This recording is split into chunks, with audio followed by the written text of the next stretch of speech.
지난 시간 저희들은 성막을 다 지었고 그리고 아직도 남은 일들이 꽤 많습니다. 여러분, 이 출애굽기부터 시작해서 그리고 레위기까지 쭉 살펴보게 되면 성막에 관계된 이 제사와 관계된 본문들이 굉장히 많다는 것을 아시게 될 겁니다. 그 출애굽기 25장부터 시작해서 40장까지 내용이 40일 동안 하나님께서 보여주신 대로 모세가 봤던 그 내용이 다 기록이 되어 있고 또 그 말씀대로 만들었던 과정이 다 기록이 되어 있습니다. 그리고 실제로 이제 레위기로 가면 1장부터 10장까지 전체 내용이 다 제사에 관련된 이야기들입니다. 구약에 왜 이렇게 제사와 성막에 대한 이야기들이 많은가? 그 이유는 다른 데 있는 것이 아닙니다. 하나님을 섬길 때 처음 어떤 마음을 가지고 하나님을 섬겨야 되는지 그걸 우리에게 잘 보여주고 있는 거예요. 여러분, 그런데 그런 사건은 반복이 됩니까? 한 번 만들어 놓으면 끝입니까? 그러니까 만들 때는 대단한 정성을 들였는데 만들고 난 다음에 마음이 식어질 수 있다는 거예요. 그러니까 끊임없이 그 본문을 다시 보면서 하나님 어떤 마음으로 섬겨야 될 것인가 다시 한번 생각해 봐야 돼요.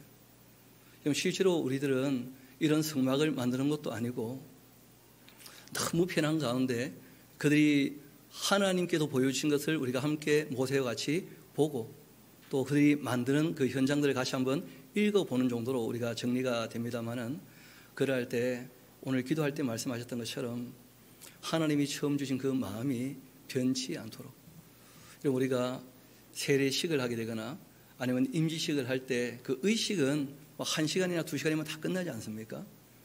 근데 그 준비하는 과정 그리고 그 다음에 우리가 어떻게 섬길 것인가 다시 한번 되뇌어보고 되뇌어봐야 되지 않겠는가?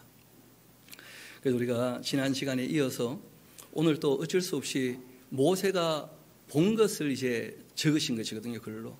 모세가 무엇을 봤는지를 우리가 같이 볼 수밖에 없습니다. 쉽게 알려면. 그런데 문제는 모세가 그림으로 남겨놓지 않으신 거예요. 그래서 이 글을 읽고 사람들이 나름대로 그려보기도 하고 만들어 보기도 한 것 같은데 보니까 그런데 다들 조금씩 다른 거예요. 그리고 저도 읽어보니까 제 분야가 아니라 이거는 문과가 알 수 없는 겁니다. 그래도 최대한 우리가 이 본문의 내용과 그 의미를 좀 알 수 있는 정도로는 우리가 살펴야 되지 않겠나 싶습니다. 우리 지난 시간에 이어서 이제 제단부터 또 한번 살펴보도록 합시다. 27장 1절입니다. 너는 이 조각목으로 할 때 여러분 앞에 보이는 이 나무가 그 조각목이라 그랬죠? 아카시아 나무. 아카시아의 일종입니다. 조각목 하는 것이. 이 조각목으로 길이가 5규빗 그리고 너비가 5규빗 제단을 만들어라. 한번 구경이나 합시다. 여러분 이렇게 이제 성막 앞에 제단이 있게 되는데 그러니까 가로 세로는 그렇죠. 가로 세로는 그 5규빗 그러니까 2.5m 정도 그리고 이제 높이는 3규빗 한 1.5m 정도 그렇게 만들라는 거예요. 저렇게 그려놓은 분도 계시고 이렇게 그려놓은 분도 계시고 제가 보기에는 아마 이게 제일 그 본문의 내용과 제일 가까운 것 같습니다. 그리고 이제 실제로는 이 제단이 있고 제단 밑에 또 틀이 있습니다. 그렇게 해서 이렇게 제단을 만들면 이 경사면으로 이렇게 올라가는 거예요. 경사면으로. 저기다가 이제 태우게 됩니다. 이런 식으로 이제 만들어 놓기도 했던데 그 밑에 보니까 또 저는 깨끗하게 보이는데 조금 흐리게 보이는 것 같아요. 그 제단 앞에 보면 그 재가 다 타면 그 재를 이렇게 드러내야 되는 삽이나 아니면 또 끌어내야 되는 갈고리나 뭐 그런 것들이 다 있죠. 이게 이제 제단이에요, 제단. 그 제단은 안이 텅텅 비어 있습니다. 그리고 그 그물이 높이가 한 75cm쯤 되는 거예요. 그물 높이가. 그리고 앞으로 한번 봅시다. 이렇게 그물이 있지 않습니까? 그물이 옆에 틈이 있어요. 거기다가 이제 제단을 끼우는 형식으로 되어 있습니다. 그러면 이제 들고 다닐 수가 있겠죠, 그렇죠? 그물을 들면 제단이 함께 들리고 그 제단 안에 뭐가 있습니까? 이렇게 그물이 있는 거예요. 그럼 이걸 이제 그 불 위에다 올려놓게 되어지면 밑에 불을 떼면 그 위에서 이제 제물을 태우게 되는 것입니다. 그런 정도로 인식을 하면 어렵지 않을 듯한데 우리 한번 봅시다. 그렇게 네모 반듯하게 하고 높이는 3규빗으로 해라. 또 그 네 모퉁이 위에 뿔을 만들어라. 이 제단뿔이라 하는 것이죠. 제단뿔. 그 뿔이 그것에 이어지게 하고 그 제단을 노수로 쌓아. 나무로 만들면 타버리니까 그걸 다 노수로 다시 이렇게 밴딩을 하라는 것이죠. 재를 담은 그 통과 또 이 부삽과 대야와 고기 갈고리 또 불을 옮기는 그 그릇들 그리고 이런 것을 다 만들어라. 불을 옮기는 그릇이 필요한 이유가 있습니다. 이 제단의 불을 가지고 이제 그 향단에 불을 피우는 거예요. 그래서 여러분 기억나실지 모르겠는데 나답과 아비후가 다른 불을 가지고 이런 표현 나오죠. 그 제단 불을 가지고 태우지 않고 딴 불 갖고 왔기 때문에 죽었다는 거예요. 굉장히 이제 나름대로 의미가 있기도 하고 실제로 제일 중요한 의미는 순종이에요. 순종. 하나님 말씀하신 대로 하느냐 하는 게 이제 제일 중요한 것인데 이어봅시다. 다 그렇게 노수로 싸고 노수로 만들지며 제단을 위하여 노수를 가지고 이제 그물을 만들어라. 이 그물을 만들라 하는 말이 이제 지금 나오는 것인데 그 위에 네 모퉁이에 노꼬리 넷을 만들고 그물 위에 이제 그 고리가 있는 거예요. 그리고 그물은 제단 주위 가장자리 아래 곧 제단의 이 절반 높이쯤 그렇게 만들라는 거예요. 제단의 그 절반쯤 오르게 하고 그리고 또 그 제단을 위하여 채를 만들되 그러니까 이 그물을 들면 제단이 함께 들리도록 그렇게 만들라는 거죠. 조각목으로 만들고 노수로 또 싸고 제단 양쪽 고리에 그 채를 꿰어 제단에 매게 할지며 그 제단은 널판으로 그 속이 비게 만들어야 한다. 그 당연히 그렇죠. 속이 비어야 그 안에 이제 그물이 들어가고 그리고 이제 들리고 이걸 이제 그 불판 위에다 올려놓게 되어지면 그 위에 제물을 태울 수 있으니까요. 그 사이는 비게 하는 겁니다.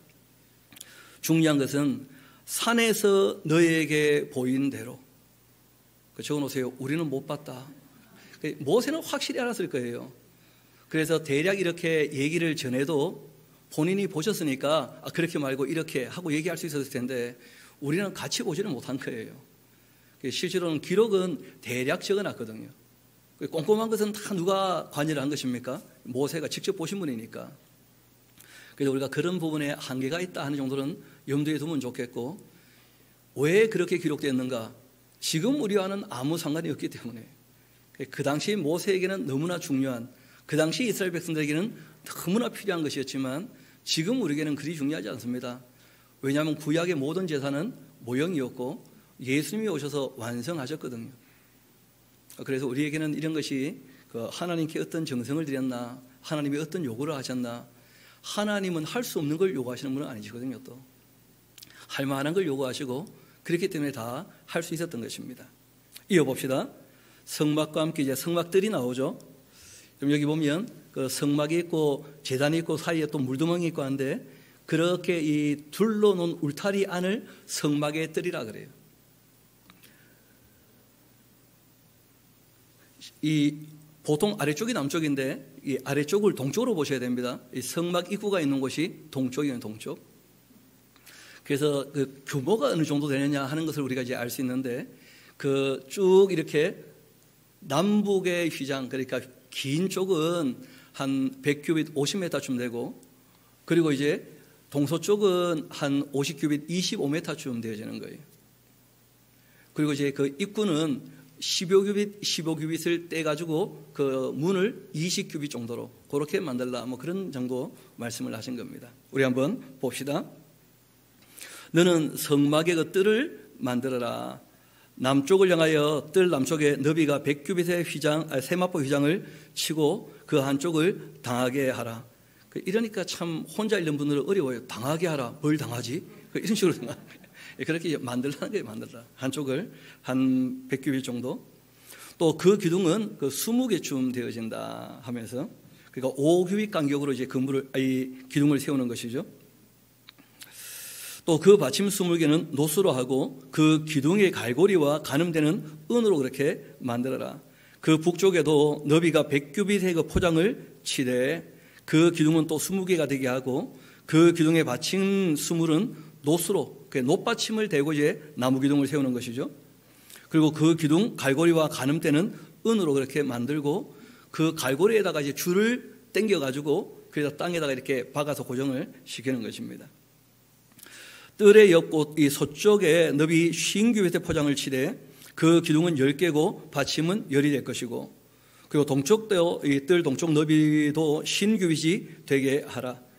그리고 이제 동쪽은 입구니까 문 이쪽은 포장이 15규빗, 그리고 그 기둥은 셋, 받침도 셋, 또 저쪽을 위해서도 포장은 15규빗, 기둥은 셋, 받침은 셋, 또 뜰 문을 위해서 청색, 자색, 홍색 실과 가늘게 꼬아놓은 이 배실로 수놓아 짠 20규빗, 그러니까 입구가 10m쯤 되는 것이죠. 20규빗의 휘장이 있게 해라. 그 기둥은 또 4시 될 것이다. 그럼 총 기둥은 또 10개가 되는 거죠. 다 5규빗 간격으로 이렇게 기둥을 세웁니다. 받침도 4시고 뜰 주위 모든 기둥의 그 가늠대와 갈고리는 은이고 그 받침은 놋이다. 그렇게 뜰의 길이는 100규빗, 너비는 50규빗, 세마포 휘장의 높이는 5규빗, 그 받침은 놋. 성막에서 쓰는 모든 기구와 그 말뚝과 뜰의 포장 말뚝을 다 놋으로 하라. 그러니까 저희들 어릴 때 그 기억나는데 그 운동장이 보통 100m 달리기 할 수 있게 되어 있지 않습니까? 그 운동장 규모보다 조금 작은 정도. 그게 이제 성막 전체 크기예요. 그러니까 뭐 그렇게 큰 규모는 아니었다는 거예요. 이어봅시다. 너는 또 그 이스라엘 자손에게 명령하여 감람으로 짠 이 순수한 기름, 그 앞을 잠깐 봅시다. 감람으로 짠 기름이 뭐냐? 여러분 이렇게 이제 그 성막 안에 가면 그 등대가 있지 않습니까? 등대가 그 등대가 있게 되는데 여기 이제 올리브 기름을 담는 거예요. 이게 이제 올리브 나무인데 이 나무는 감람산에 있는 나무입니다. 그 수령이 한 2000년쯤 됐다 그래요. 그 가이드 얘기가 본인이 같이 살아봤나 모르겠는데 그쯤 되었다니까 예수님 기도할 때 기도 소리 들었던 것 같아요. 이런 나무 이제 끝을 보면 이렇게 그 올리브 열매가 있습니다. 이 올리브 열매는 그 열매 중에 기름이 꽤 많은 열매예요. 그러니까 이 올리브를 으깨게 되면 그 3가지가 나오게 되죠. 그 수분이 있을 것이고, 그 다음에 이제 기름이 있을 것이고, 그 다음에 찌꺼기가 있게 되는 거예요.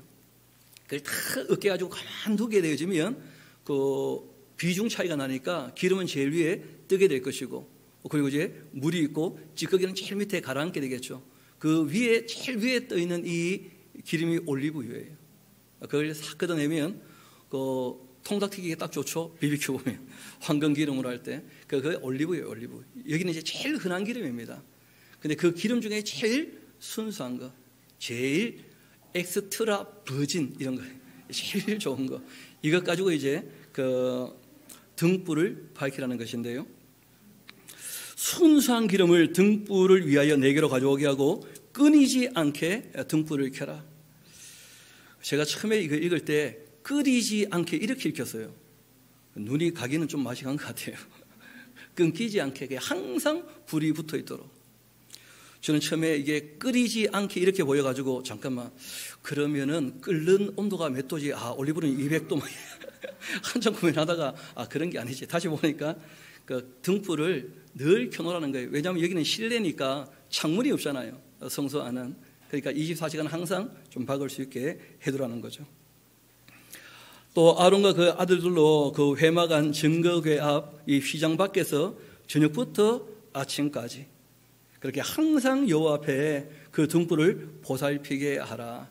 그러니까 제사장은 딴 데 다니면 안 되고 그 성막을 중심으로 해서 그 성도들이 항상 하나님께 찾아 나올 때 하나님 만나 뵐 수 있도록 그렇게 안내를 하라. 그렇게 하는 것입니다.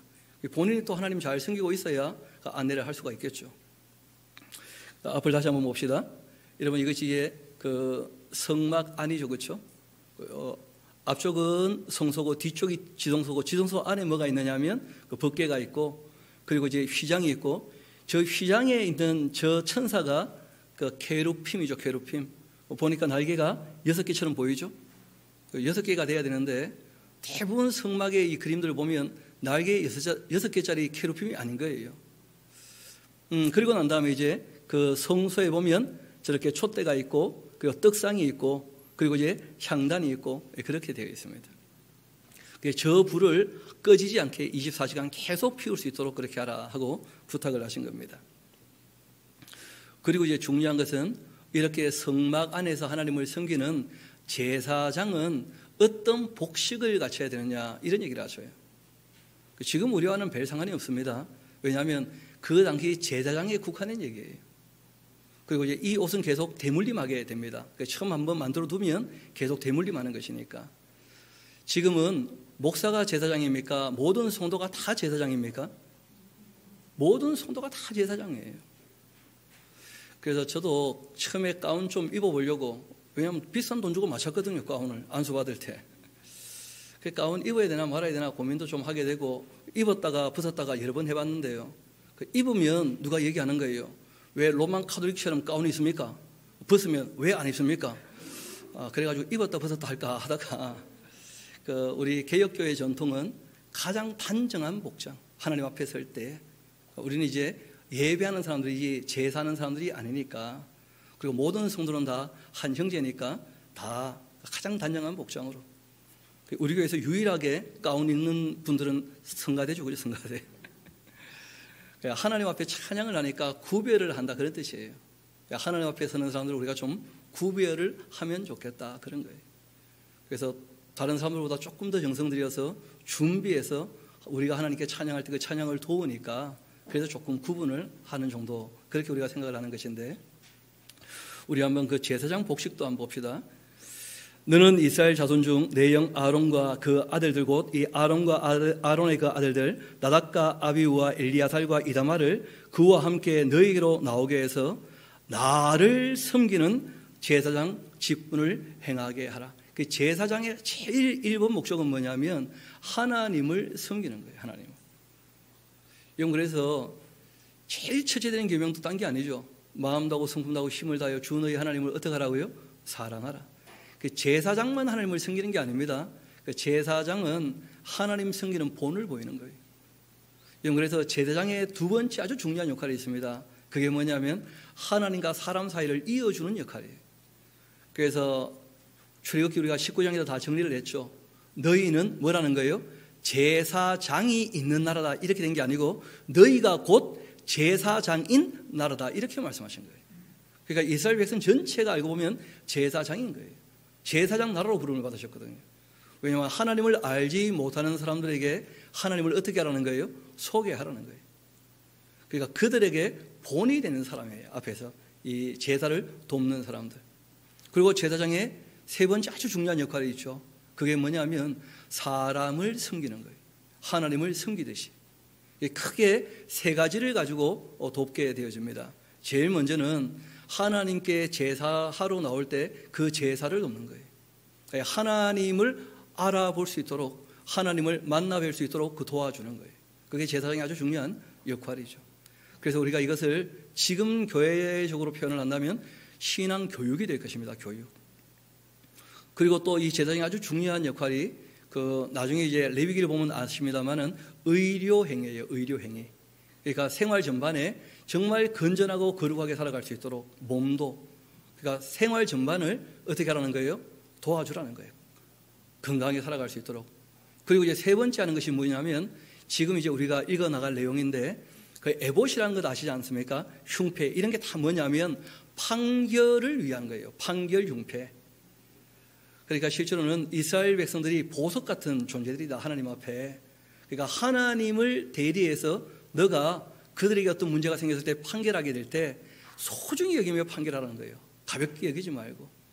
그 실제로 이제 요한계시록 가게 되어지면 교회에 대한 얘기를 하실 때 여러분 교회의 반석은 누구십니까? 예수님이시죠.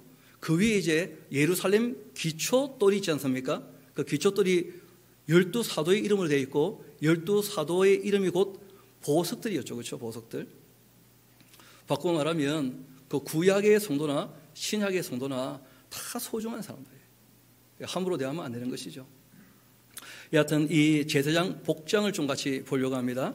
제사장은 이제 이렇게 옷을 입고 하나님 앞에서 섬기게 되고 이게 이제 향단이에요. 향단. 그 향단도 보면 자그마하게 만들어 놓고 아이고 너무 지나갔다. 오른쪽을 보면 저 위에 이제 그 향을 이렇게 놓으면 불 타면 향이 타면서 이제 향기가 나게 되겠죠. 이것이 이제 그 향단에 이렇게 짚는 부젓가락이에요, 저게. 그러니까 제단에서는 좀 큰 걸 쓰는 것이고 향단에서는 좀 작은 걸 쓰는 것이고, 삽도 그 제단은 좀 큰 삽이고 향단은 좀 작은 삽이고, 뭐 갈고리도 마찬가지고요. 그러니까 이런 것들이 이제 필요한 것이고, 그 다음 이 제사장의 그 복식을 만들 때 청색, 자색, 홍색 실과 가늘게 꼰 배실하고, 그리고 이제 이 금실로 수놓아라, 그렇게 말씀하셨죠. 그래서 제가 오늘 일부러 넥타이를 청색, 자색, 홍색 실과 금실이 없어서 은실로 짰어요. 은실로. 금이 요즘에 너무 비싸더라고 보니까. 그렇게 했는데, 실제로 이제 만드는 것이 뭐냐면 에봇이라 그러고, 그리고 흉패라고 그래요. 에봇과 흉패.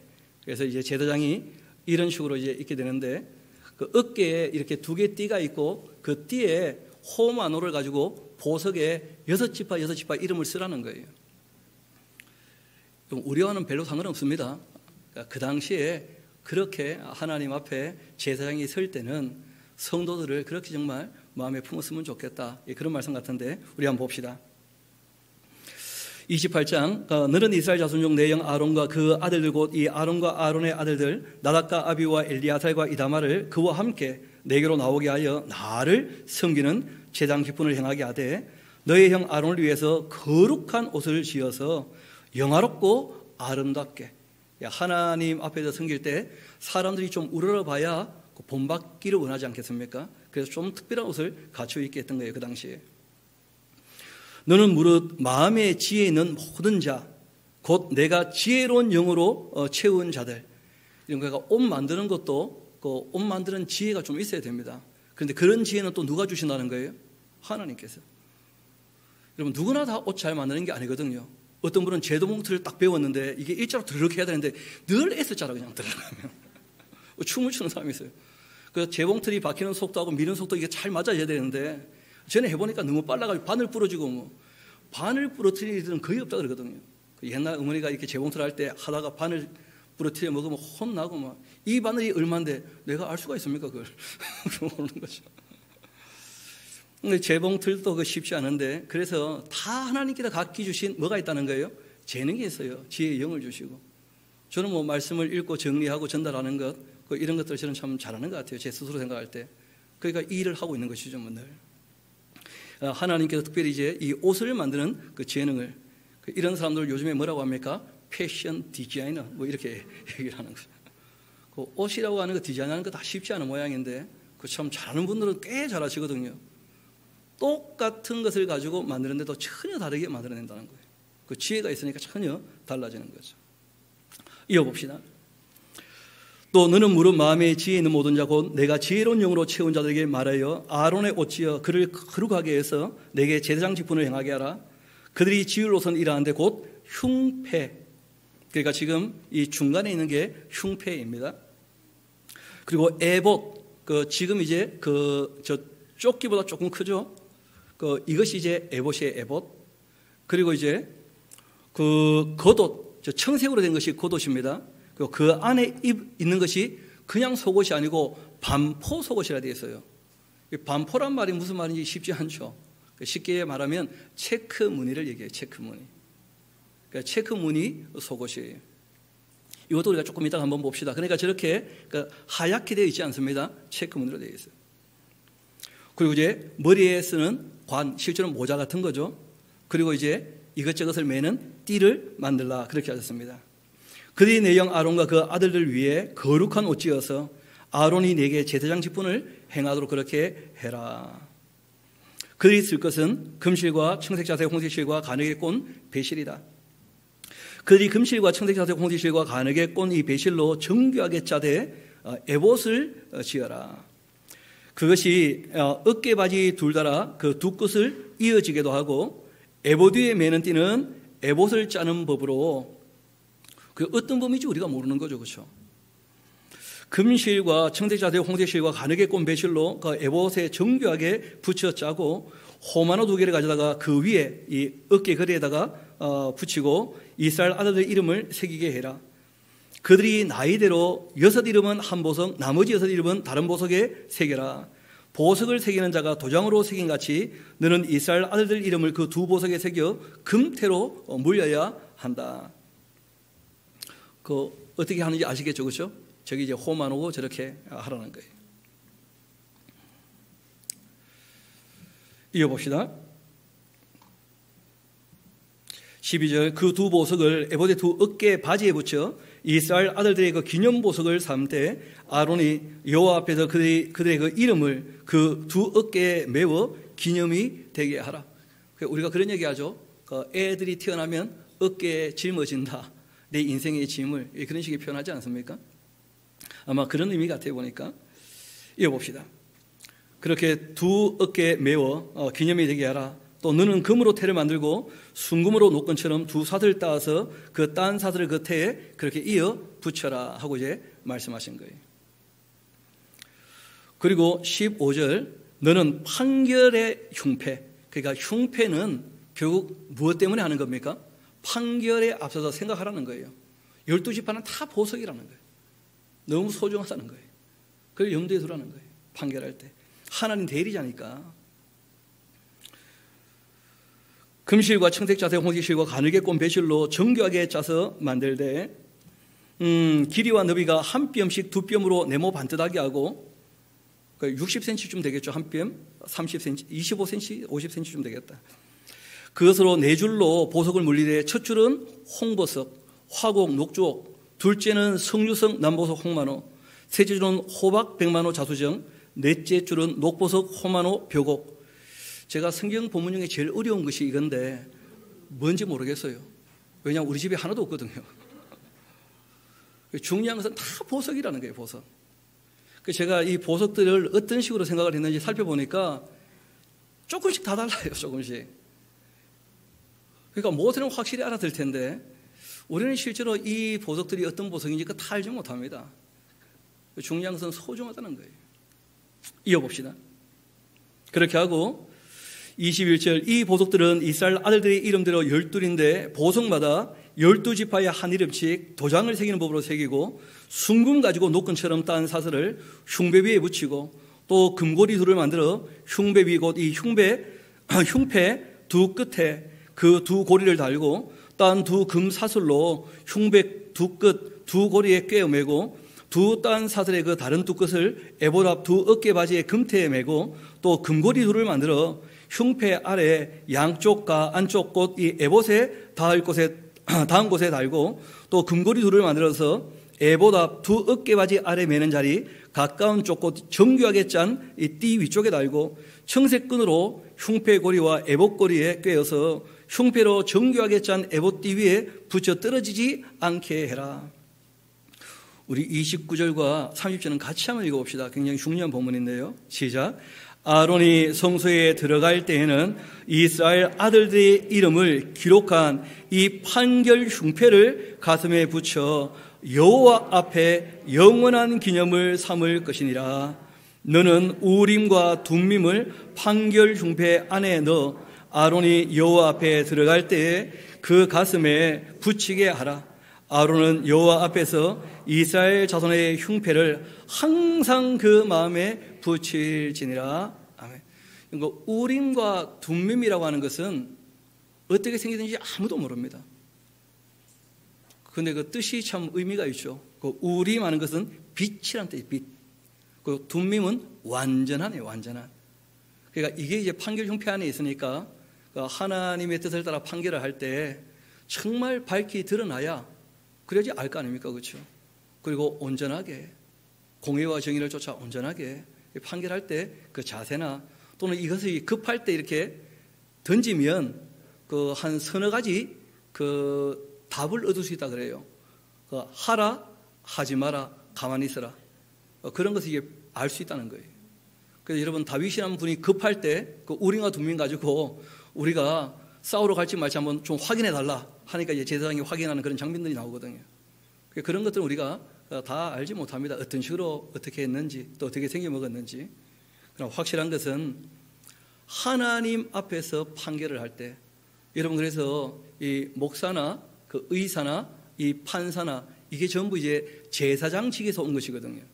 이 당시 제사장들이 그래서 이런 직분들은 원래 그 본과만 나오면, 예과만 나오면 안 되죠. 4년 배우고 본과 2년 더, 3년 더 공부하고 난 다음에 이제 그 일을 하겠다는 거예요. 그만큼 제사장이 해야 되는 역할은 뭐 소중하다, 뭐 그런 정도 우리가 이해할 수 있는 것인데, 사람들 삶에 직접적 관계가 있는 거 아니겠습니까? 영적인 삶에 대해서, 또 건강에 대해서, 그리고 또 재판하는 일에 있어서 이런 것은 뭐 보통 사람보다 조금 더 나아야만 할 수 있는 일이니까, 그래서 조금 더 공부시키는 일이 있는데, 중요한 것은 그 모든 일을 할 때 사람을 소중히 여기면서 하나님 앞에 살아는 거예요. 왜냐하면 하나님의 형상인 사람들이니까. 이어봅시다. 또 너는 에봇 받친 겉옷을 전부 청색으로 하되 두 어깨 사이에 머리 들어갈 구멍 내고 그 주위에 갑옷깃같이 깃짜서 찢어지지 않도록 그렇게 하라. 그러니까 우리가 뭐 이 옷을 만들면 바깥쪽에 한 번 더 이게 홀치지 않습니까? 쉽게 찢어지지 않도록 그렇게 깃을 다시 한번 짜라는 거예요. 그 옷 가장자리로 돌아가면서 또 청색, 자색, 홍색 실로 성류를 수놓아 만들라. 이 성류를 수놓아 만들라 하는 말이 또 무슨 말이냐면, 이런 그 성류라고 하는 거 보면 열매 모양이 딱 저 오른쪽 위에처럼 딱 저렇게 생겼어요. 저 성류를 그 어떤 안에 모형을 넣고 청색, 자색, 홍색 실로 짜라는 거예요. 성류를 만들고, 그리고 이제 그 옷 밑에다가 성류 하나, 방울 하나, 성류 하나, 방울 하나 이렇게 돌려가면서 달라는 거예요. 그러면 그럴 때마다 무슨 소리가 납니까? 짤랑짤랑.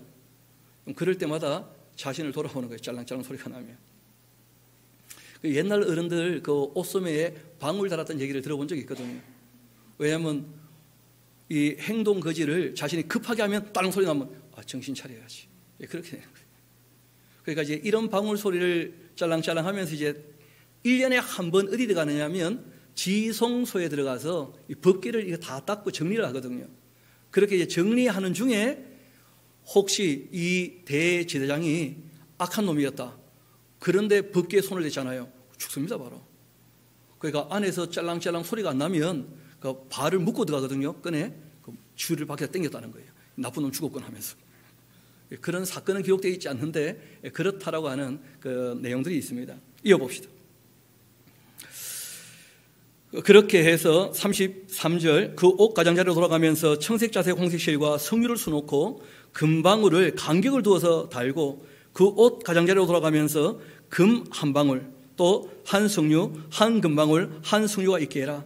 아론이 입고 여호와를 섬기러 성소에 들어갈 때 성소에 나올 때 그 소리가 들려야 되는데 그러한다면 그가 죽지 않을 거다. 그러니까 소리가 안 들리면요 죽은 거예요. 너는 또 순금을 가지고 패를 하나 만들어라. 도장을 새기는 법으로 그 위에 새기되 여호와께 성결이라. 코펫이 라 여호와, 실제로는 라도나이 이렇게 표현했겠죠. 아도나이였는데 그 이제 그 접속하는 단어를 써가지고 하나님 앞에서 어떻게 해요? 코데시 깨끗하게 거룩하게 성결하게 그렇게 그 모자 위에 붙이라는 거예요. 이거는 제가 금으로 만든 거 갖고 있습니다. 좀 이따 보여드릴게요. 한번 봅시다. 그 패를 아론의 이마에 두어서 그가 이스라엘 자손을 거룩하게 드리는 그 성물과 관련된 죄책을 담당하게 하라. 그러니까 죄를 지었다라고 하는 것은 거룩하다는 겁니까? 거룩하지 않다는 겁니까? 그렇죠. 거룩하지 않은 것이죠. 그래서 거룩한 사람이 아직 부족한 사람들을 가르쳐야 되는 거예요. 교육을 하고 하나님께 돌아오도록. 그 패가 아론의 이마에 늘 있으므로 그 성물을 여호와께서 받으시게 하라. 우리가 잘 아는 것처럼 세상은 악해서 망하는 겁니까? 의로운 사람이 없으면 망하는 것입니까? 그러니까 세상이 악해도 하나님 앞에 성결하게 사는 사람이 있는 이상은 하나님이 개선의 여지가 있다고 보시고 오래 참고 기다리시거든요. 그래서 늘 이 제사장들은 그런 마음을 가지고 하나님 앞에 서라는 거예요. 여호와께 성결. 이어봅시다.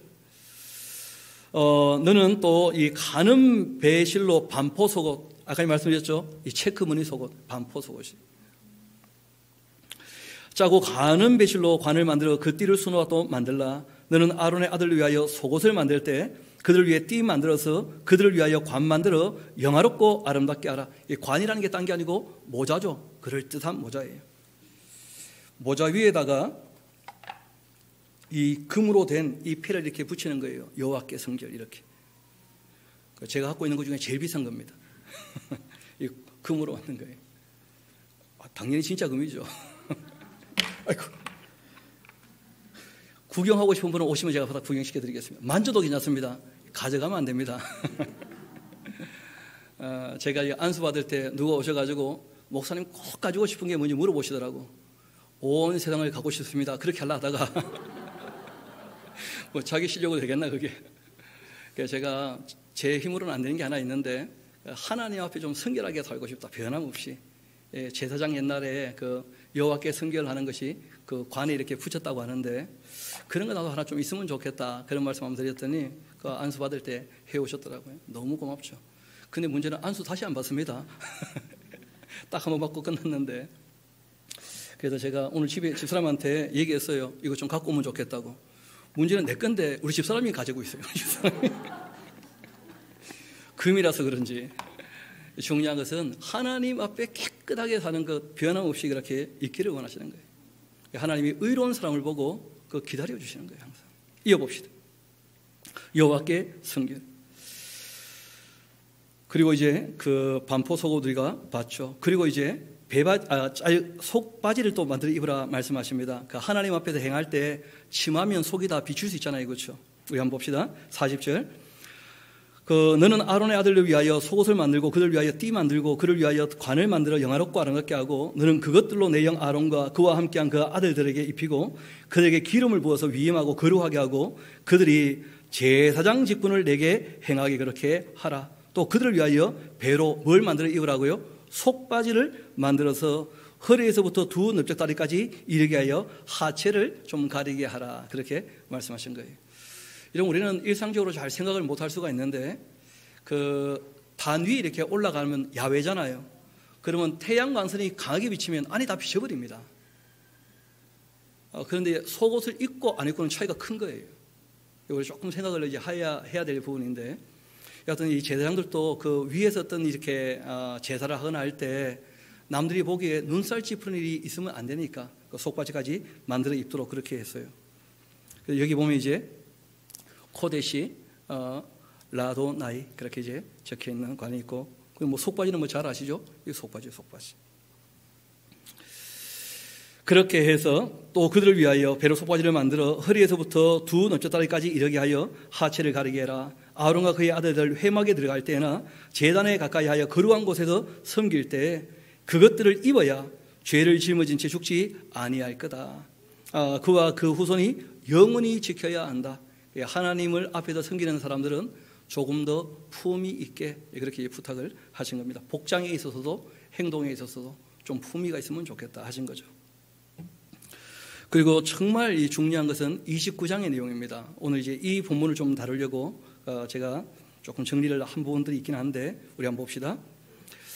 내가 그들에게 나를 섬길 제사장 직분을 위임하여 그들을 거룩하게 할 이 일은 이러하니 곧 어린 수소 하나와 흠없는 순양두를 대가고 무교병과 기름 섞인 이 무교과자와 기름 바른 무교정병을 모두 고운 밀가루로 만들고 그것들을 한 광줄에 담고 그것을 광줄에 담은 채 그 송아지와 두 양과 함께 가져와라. 너는 아론과 그 아들들을 회막문에서 데려다가 물로 씻기고 의복을 가져다가 아론에게 속옷과 에봇 받침과 겉옷과 에봇을 입히고 흉패를 달게 하고 또 에봇에 정교하게 짠띠를 띠게 하고 그 머리에 관을 씌우고 그 위에 거룩한 패를 더하고 관유를 가져다가 그 머리에 부어 바르고 그 아들들을 데려다가 그들에게 속옷을 입히고 아론과 그 아들들에게 띠 띄우며 관을 씌워 그들에게 제사장 직분을 맡겨 영원한 규례가 되게 하라. 너는 이같이 아론과 그 아들들에게 위임하여 거룩하게 해라. 너는 수송아지를 이 회막 앞으로 끌어오고 아론과 그 아들들은 그 수송아지 머리를 안수할지며 너는 회막문 여호와 앞에서 그 송아지를 잡고 그 피를 내 손가락으로 제단 뿔에 바르고 그 피 전부를 제단 밑에 쏟아라. 내장에 덮인 모든 기름, 간 위에 있는 끝풀, 두 콩팥과 그 위에 기름도 다 가져다가 제단 위에 불살라야 한다. 우리 14절은 같이 한번 읽어봅시다. 시작. 그 수소의 고기와 가죽과 똥을 짐 밖에서 불사르라. 이는 속죄제니라. 그러니까 하나님께 이제 제사하려면 누가 필요합니까? 제사장이. 그 제사장을 세우는 것을 제사장 위임이라고 하죠. 그러니까 인류가 하나님의 말씀을 쫓아 드렸던 최초의 제사는 속죄의 제사라는 거예요. 그러니까 사람이 죄 아래 있고 죄인이기 때문에 하나님께 속죄 없이는 나갈 수 없다는 거예요. 그 피가 죄를 어떻게 하는 거예요? 가려주는 거예요. 그래서 속죄에 대한 이제 말씀을 쭉 하고 계시는데 이어봅시다. 속죄를 하고 15절, 너는 또 순양 한 마리를 끌어오고 그 아론과 그 아들들 그 순양의 머리 위에 안수하고 너는 그 순양을 잡고 그 피를 가져다가 제단 위에 주위에 뿌리고 순양에 각 뜨고, 각 뜬다는 것은 쪼개라는 거죠. 그렇죠? 태우기 쉽게 조각조각을 내라는 거예요. 또 그 장구와 또 다리는 씻어서 각을 뜬 이 고기와 그 머리와 함께 두고 그 순양 전부를 제단 위에 불살라라. 이는 여호와께 드리는 번제다. 이런 이 번제의 개념은 헌신이거든요. 그 속죄가 되었다면 헌신하는 것이죠. 이것이 향기로운 냄새고 다 방법이 불로 태워 드리는 것이나 화제입니다. 너는 또 다른 순양을 택하고 그 아론과 그 아들들은 그 순양의 머리 위에 안수하고 너는 그 순양 잡고 그것의 피를 가져다가 아론의 그 오른쪽 귓불이 그 아들의 오른쪽 귓불에 바르고 그 오른손 엄지와 오른발 엄지에 바르고 그 피를 제단 주위에 다 뿌려라. 제단 위에 그 피와 간유를 가져다가 아론과 그 옷과 그 아들과 그 아들의 옷에 다 뿌려라. 그와 그의 옷과 그 아들과 그 아들의 옷에 아주 거룩하게 될 것이다. 또 너는 그 순양의 기름과 기름진 꼬리와 그것의 그 내장에 덮인 기름과 간위의 꺼풀과 두 콩팥과 그것들 위에 기름과 오른쪽 넓적다리를 가져라. 이것은 위임식 순양이니까 하나님께서 위임식하고 이제 일할 수 있게 먹을 걸 주시는 거죠. 또 요 앞에 있는 무교병 광주리에 떡 한 개와 기름 바른 과자 한 개와 전병 한 개를 가져다가 그 전부를 여아론의 손과 그 아들들의 손에 주고 그것을 흔들어 요 앞에 뭘 삼으라고요? 요제. 요제는 흔들어서 바치는 그 제사의 형식입니다. 그 실제로는 기쁨을 상징하는 거죠. 우리가 기쁘면 어떻게 합니까? 흔들어 제끼죠. 그렇지 않습니까? 흔든다 하는 것은 기쁨을 나타내는 거예요. 너는 그것을 그들의 손에서 가져다가 제단 위에 그 번제물을 다하고 불살라라. 이는 여호와 앞에 향기로운 냄새가 될 것이다. 곧 여호와께 드리는 화제니라. 여러분 좀 전에 말씀드렸던 것처럼 제사의 본질은 순종입니다. 우리 한번 예레미야서 그 7장 잠깐 한번 가봅시다. 예레미야서 7장.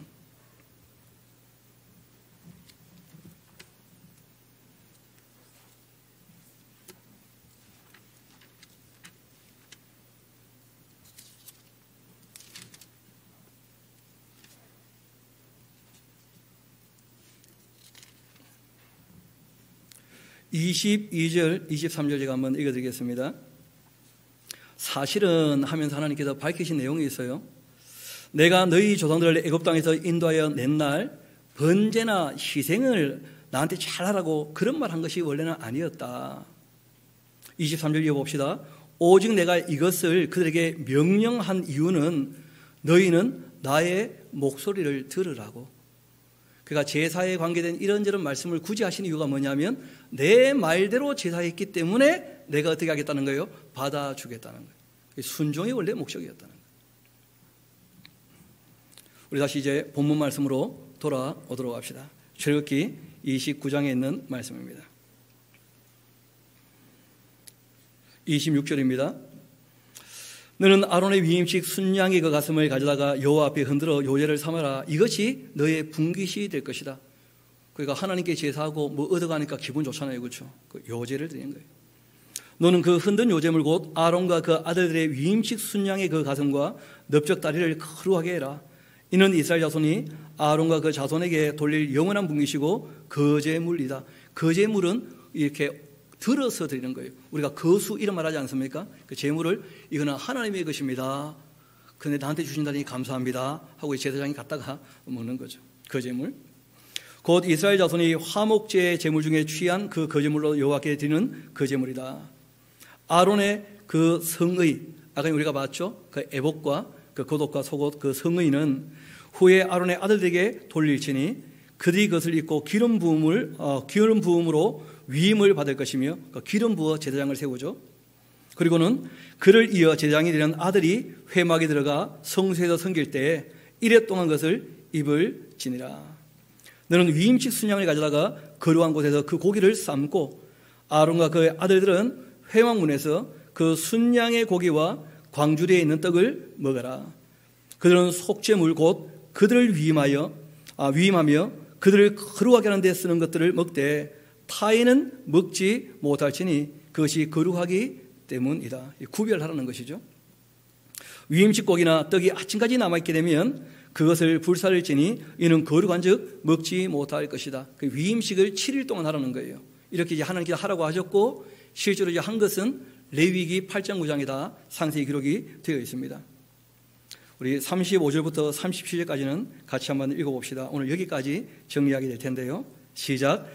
너는 내가 너에게 한 모든 명령대로 아론과 그의 아들들에게 그같이 하여 이래 동안 위임을 행하되 매일 수송아지 하나로 속죄하기 위하여 속죄제를 드리며 또 제단을 위하여 속죄하여 깨끗하게 하고 그것에 기름을 부어 거룩하게 하라. 너는 이래 동안 제단을 위하여 속죄하여 거룩하게 하라. 그리하면 지극히 거룩한 제단이 되리니 제단에 접촉하는 모든 것이 거룩하리라. 아멘. 그러니까 거룩한 삶, 구별된 삶의 가장 기본이 뭐라는 거예요? 속죄. 죄를 속하고 그리고 더 이상 죄 가운데 빠져 있으면 안 된다는 것입니다. 우리 앞을 잠깐 봅시다. 하나님께서 그 신명기에서 이런 말씀을 하신 적이 있는데 그 모세에게 노래 하나 만들어 좀 부르게 하라 하신 적이 있지 않습니까? 그때 너희 민족들과 주의 백성, 너희 민족들아 주의 백성과 함께 즐거워하라. 그러니까 이스라엘 백성뿐 아니고 모든 민족들을 이제 얘기하는 것인데 주께서 그 종들의 피를 갚으사 그 대적들에게 복수하시고 자기 땅과 자기 백성을 위하여 뭐 할 때가 온다는 거예요? 속죄할 때가. 이때가 이제 알고 보니까 계시록을 공부해 보면 정리가 되는데 바로 천년왕국이에요. 그러니까 이스라엘이 속죄가 될 때 실제로 남아있는 이방인들도 함께 은혜를 입는 그런 일들이 있게 된다는 거예요. 그러니까 우리는 예수 그리스도로 말미암아 속죄함을 받았지 않습니까? 이 교회는 회개하고 용서받고 죄사함 받았기 때문에 성령님으로 말미암아 우리가 하나님 말씀을 조명받고 하나님의 뜻을 따라 살 수 있게 된 것인데, 근데 아직 예수님을 인정하지 않은 사람이라면 속죄가 있는 거예요, 없는 거예요? 그러니까 예수님 재림하시고 난 다음에야 그 이스라엘 백성들에게는 속죄에 대한 이야기가 실제로는 펼쳐지게 될 것입니다. 왜냐하면 구약의 모든 제사는 모형이었거든요. 진짜는 그때 이제 이루어지는 것이죠. 또 사무엘 상서를 보면 이 두려운 말씀이 있습니다. 엘리 제사장, 그 제사장에게 속죄가 안 되는 수가 있다, 이런 말씀하신 적이 있어요. 속죄가 안 되는 것도 있다는 거예요. 내가 그 집을 영원토록 심판하겠다고 그에게 말한 것, 그가 다 아는 죄악 때문이다. 그러니까 죄를 알고서 의도적으로 죄를 짓게 되어졌다면 용서할 수 없다는 거예요. 왜냐하면 이런 죄는 회개에 이르지도 않습니다. 홈리와 비나스가 아주 난장을 지길 때 그 엘리가 가만뒀거든요. 이유는 하나님보다 자기 아들을 더 사랑했다는 거예요. 우리가 하나님과 사랑과 물질의 우선순위에 대한 얘기를 했지 않습니까? 그 우선순위가 바뀌게 되어지면 교육 가지고 안 된다는 거예요. 그래서 우리가 그 가치관 설정이라는 게 굉장히 중요합니다. 신앙생활을 하실 때에도 마찬가지인데 하나님이 가장 소중한 사람은 하나님 앞에 예배하는 것 자체가 전혀 부담이 안 돼요. 그런데 다른 데 더 큰 가치를 둔 사람들은 예배하는 것도 부담이 됩니다. 시간이 아깝다 뭐 말도 안 되는 얘기인데 자기가 더 소중하고 또 물질이 더 소중하면 하나님 앞에 예배하는 것도 잘 안 될 수 있다는 거예요. 우선순위에 대한 문제죠. 그러니까 아는 죄악, 이런 것은 용서되기 어렵다는 거예요. 이는 그가 자기의 아들들이 저주를 자청하되 금하지 않았다. 권면하고 돌이키려고 애를 써야 되거든요. 괜찮은 줄 알고 놔둬버리면 영원히 못 돌아오는 거예요. 그러므로 내가 엘리의 집에 대하여 맹세하기를, 엘리의 집의 그 죄악이라고 하는 것은 제물로나 예물로나 영원히 속죄함을 받지 못한다. 영원히 속죄함 받지 못해요. 여러분, 저주를 자청할 때 돌이키라고 얘기를 해야 됩니다. 회개를 해야 용서가 되는 것이지 회개 안 하면 영원히 용서될 수 없어요. 그 시편 말씀에 그 메시아에 대한 예언이었죠. 그렇죠? 주께서 내 귀를 통하여 내게 들려주시기를 제사와 예물을 기뻐하지 아니하시고 번제와 속죄제는 원래 요구하신 게 아니었다. 왜냐하면 동물의 피를 가지고는 속죄됩니까? 안 됩니까? 원래가 안 되는 거거든요. 그때 내게 말하기를 내가 왔나이다. 나를 가리켜 기록한 것이 두루마리 책에 있습니다. 그 예수님께서 구약에 기록된 대로 이제 이 땅에 오신다는 것인데, 나의 하나님 내가 주의 뜻 행하기를 즐겨오니 주의 법이 나의 심중에 있나이다. 내가 많은 회중 가운데에서 의의 기쁜 소식을 정하였나이다. 여호와여 내가 내 입술을 닫지 아니할 줄을 주께서 아시나이다. 내가 주의 공의를 내 심중에 숨기지 않았고 주님의 그 성실과 구원을 선포하였고 내가 주님의 인자와 진리를 많은 회중에게 감추지 아니하였나이다. 이것이 예수님의 사역이었다는 거예요. 하나님의 뜻을 온전히 전하셨다는 거예요. 그리고 말 그대로 율법을 펴러 오신 겁니까? 완성하러 오신 겁니까? 완전케 하러. 예수님께서 율법을 완전케 하셨던 선지자의 사역도 감당하셨지만 예수님이 제물이 되셔서 속죄를 완전히 이루신 제사장의 사명도 다 감당하신 것이었죠. 그럼 호세아서 4장에 있는 말씀 한번 봅시다. 내 백성이 지식이 없어서 망하는데 너가 그 지식을 버렸으니까 나도 너를 버려 나의 제사장이 되지 못하게 할 거다. 너가 너의 하나님의 율법을 잊었으니까 나도 너의 자녀를 어떻게 할 거라고요? 잊어버릴 것이다. 앞을 잠깐 봅시다. 여러분, 사람이 어떤 말을 하는데 그 말을 안 들어버리면 말을 안 들은 것입니까? 그 사람을 무시한 것입니까?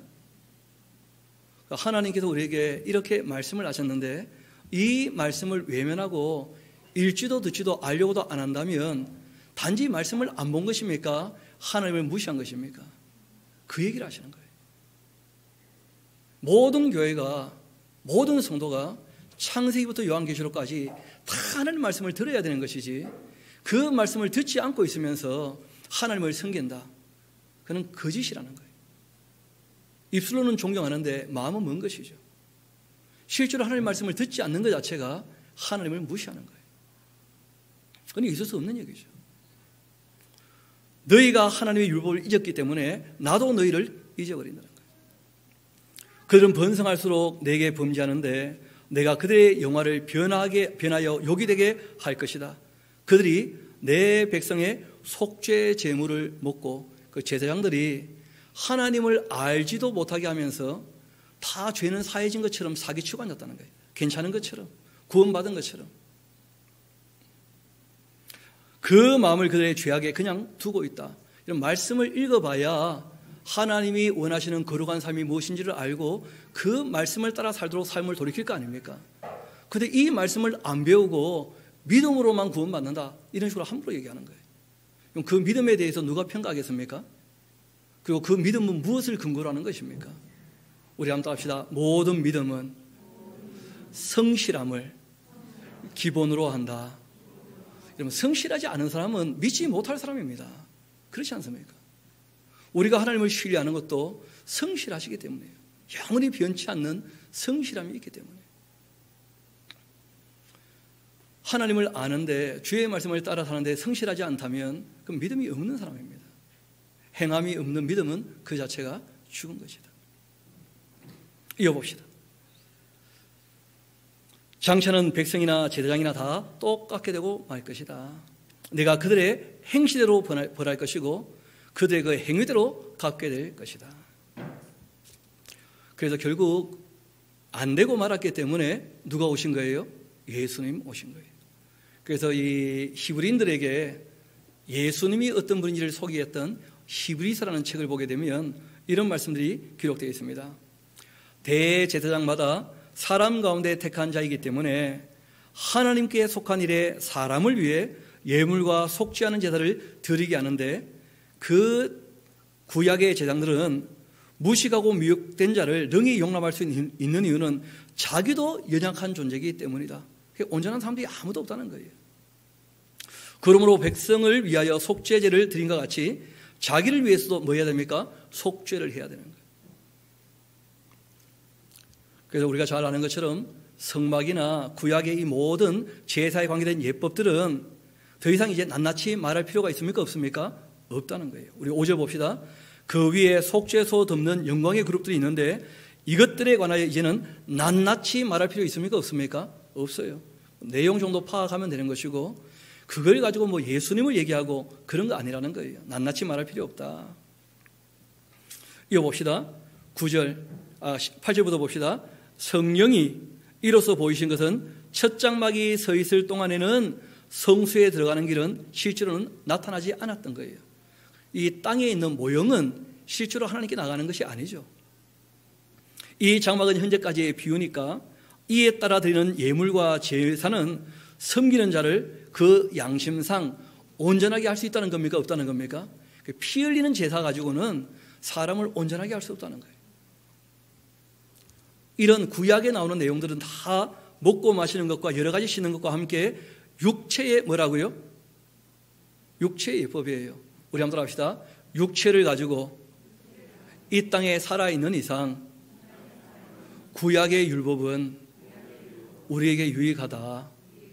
꼭 기억하셔야 돼요. 제사는 완성되었지만 생활이나 윤리에 관계된 부분요 더 강화되었고 당연히 우리가 지켜야 되는 것이죠. 왜냐하면 육체의 예법이라는 거예요. 영생에 대한 얘기는 아니고 이 땅에 사는 삶의 방법은 당연히 그 구약의 율법이 가장 기초가 되는 거예요. 구약의 율법이 개혁할 때까지 맡겨둔 건데 그리스도께서는 장래의 초일에 대제사장으로 오사 손으로 짓지 아니한 것 곧 이 창조에 속하지 아니한 더 크고 온전한 장막으로 말미암아서 그러니까 하늘에 있는 것을 모세가 보고 이 땅의 모형으로 만든 거 아닙니까? 그게 성막이었거든요. 실제로 이제 하늘에 계신 하나님께 나아갈 수 있게 하신 것은 누구였다는 거예요? 소나 양의 피가 아니고 예수님의 피였어요. 염소와 송아지의 피로 하지 아니하고 오직 자기의 피로 영원한 속죄를 이루사 단번에 성소에 들어가셨느니라. 그러니까 속죄를 이루셨는데 어떤 속죄라고요? 영원한 속죄. 그래서 우리가 예수 앞에 나오면 모든 죄 사하고 맑고 빛난 천국에 편히 쉬리라. 그런 찬송 가사가 있지 않습니까?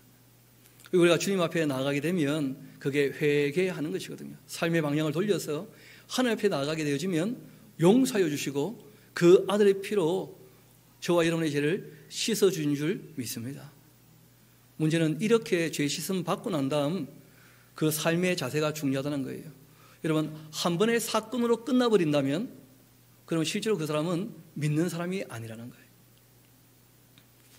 이렇게 하나님께서 상세히 말씀하신 이유는 그 사건을 기억하면서 일평생 동안 어떻게 살 것인가 마음을 추스리라는 거예요. 우리 한번 히브리서 10장에 있는 말씀 마지막으로 정리하고 마칩시다. 그러므로 주께서 세상에 임하실 때에 이르시되 하나님이 제사와 예물은 원치도 않으시고 오직 나를 위하여 한 몸을 예비하셨다. 좀 전에 우리가 봤던 그 시편 40편의 말씀에 대해서 이제 성경에 이렇게 응답이 기록된 것이죠. 그리고 10절을 봅시다. 그 뜻을 따라 예수 그리스도의 몸을 단번에 들이심으로 말미암아 우리가 거룩함을 얻게 되었습니까? 얻었습니까? 얻었다는 거예요. 하나님께서 이미 다 이루셨다는 거예요. 그래서 우리에게 이런 부탁을 하시는 겁니다. 우리 같이 한번 읽어보도록 합시다. 시작.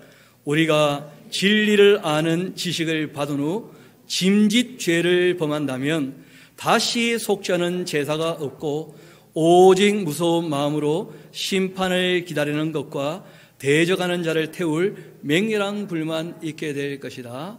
아멘. 그렇게 말씀하신 거예요. 그래서 하나님께서 우리에게 이루신 일이 무엇인지를 바르게 깨닫고 우리가 주님을 사랑하는 마음으로 우리가 하나님께서 어떤 자세로 하나님을 섬기를 원하시는지를 잘 기억해서 저도 여러분도 하나님을 정말 기쁨으로 사랑함으로 그 말씀을 읽고 듣고 배운 대로 섬겨가는 저와 여러분 되기를 소망합니다. 우리 함께 기도하도록 하시겠습니다.